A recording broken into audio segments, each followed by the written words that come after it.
Yeah, I think it's official. The Jeep will no longer fit inside of the garage, but honestly, that's totally fine. What is up, guys? Welcome back to the channel. We are jumping right into today's video. Finally, after months of wanting to do it, finally got it done. I have the lift kit installed on my 2018 Jeep Wrangler JL. We are finally doing the reveal video. I talked about it in my last video that we were getting the lift kit installed, but it's finally here. I really want to show it off to you guys and show you guys what exactly I got.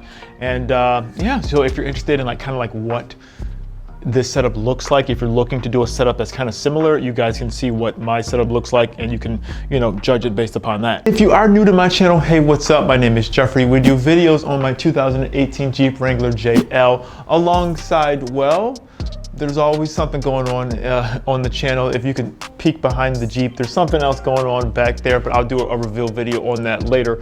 But on my channel, we love to work on all the cars and learn how to work on all the cars together. So if you're interested in any of this content, check out my channel. But with all that out of the way, let's jump right into the video because this Jeep, it looks sick.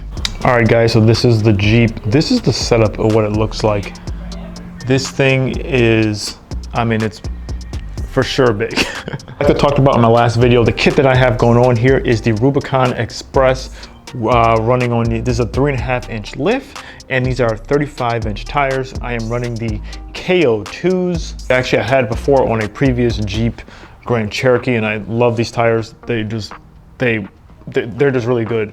I think they're like a good mix of on-road and off-road capabilities. They're just wrapped on top of Rubicon wheels that I bought off someone else because my Jeep is a sport, as you can see right here. Just the basic sport, but I am running some Rubicon wheels. And yeah, I think it looks fine. These wheels are definitely beat, but that's the whole point. Honestly, it's like the point of this vehicle was to take it off-road. I don't really mind the fact that the wheels are kind of beat, but this is what the setup looks like. As you can see, this thing is definitely tall for sure. As you can see, the setup it's for sure tall. It is now roughly to the top of the roof rack. It's just over 7 feet tall, and it definitely has a lot of clearance now. Now, like I talked about in my previous video, I went with this setup because I wanted something that was going to be a good mixture of on-road and off-road capabilities, just because I still plan on taking this Jeep on long road trips and doing more stuff with that. I guess right now it's not going to be used as much as a daily commuter as what I said in the last video. I'll go into that in my next video, but yeah, I don't think my wife's not really going to be taking it to work. Also, well, partially because it's too big now to fit inside the parking garage at her job. So I guess I don't really have to worry about that. But I can say with myself driving it for the past couple of days, it's actually this has been done for almost 2 weeks now. It drives really well. Man, the moment my wife got into the car and she drove it, she said it felt very similar to stock. She said honestly it drives a little bit better. I think it does too, because when they did this, I got the alignment done and everything like that too. So it drives a little bit better than it did before. So that's really nice. We'll be doing a full review of it when I have more time, when I go off-road with it. But right now I've just been driving it on the road, on the street. And yeah, I can say I love it so far. But this is how tall it is. I'm gonna give you guys the dimensions of compared to me and everything else. But this is how tall it is. It is for sure tall enough that my wife, she has trouble getting in and out of it. For me, it's it's okay. I can kind of get in. But my wife is definitely she kind of struggles a little bit. So I know a couple things you're probably going to be asking about is how does it drive? What does it feel like? What are my first initial impressions with it? Like I said, I'll be doing a much more in-depth review on it when I have a little bit more time. But after driving it for these past 2 weeks, immediate thoughts are it drives pretty close to stock. For sure, you are lifted up. And with being lifted up, you have to get used to it. Again, I've had lifted Jeeps before in the past, but this is the first time I've driven this one, and it took me a second to kind of reacclimate myself with driving a lifted vehicle. The night that we first got it back, we went up PCH and drove all the way down to Malibu and came back.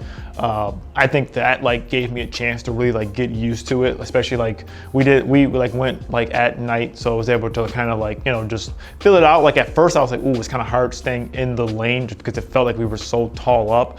But like now I'm 100% back. I can drive it. It's like no problems at all. It took like that first like half an hour or so of like actual driving, like getting on the highway and stuff like that, to kind of just get used to the way it feels, just because the tires are a little bit bigger. But honestly, it drives fine now. Like it literally took me like that first half an hour to like really just kind of like relearn and like kind of get used to the way it feels, especially going on ramps and off ramps, trying to like, you know, gauge how fast you should be going, just because your arm are lifted up, your center of gravity is higher up, so you have to get used to the way it feels. There's body roll, like, you know, you're definitely not gonna be taking like off ramps like, you know, 90 miles per hour like at all.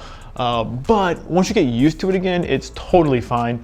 I think even like my wife, she said like immediately when she got in it and she was following me back home, she said it drove fine. She like was like, oh, this is actually like really cool. It did feel like really nice. The one thing I am a little bit curious about is going to be how's it going to feel off-road, because since it is higher up, I have definitely more you know, ground clearance for sure. The only thing I am curious about is how it's going to feel going over bigger bumps in the articulation and just seeing, will it feel like I'm going to tip?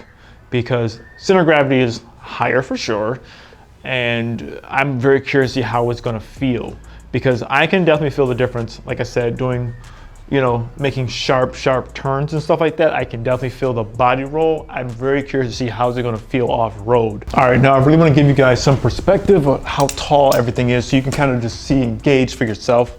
So from the tire, go from like here to the fender, where are we at? This is like 41 and a half inches. Go to the bottom of the rock slider, around 21 and a half inches.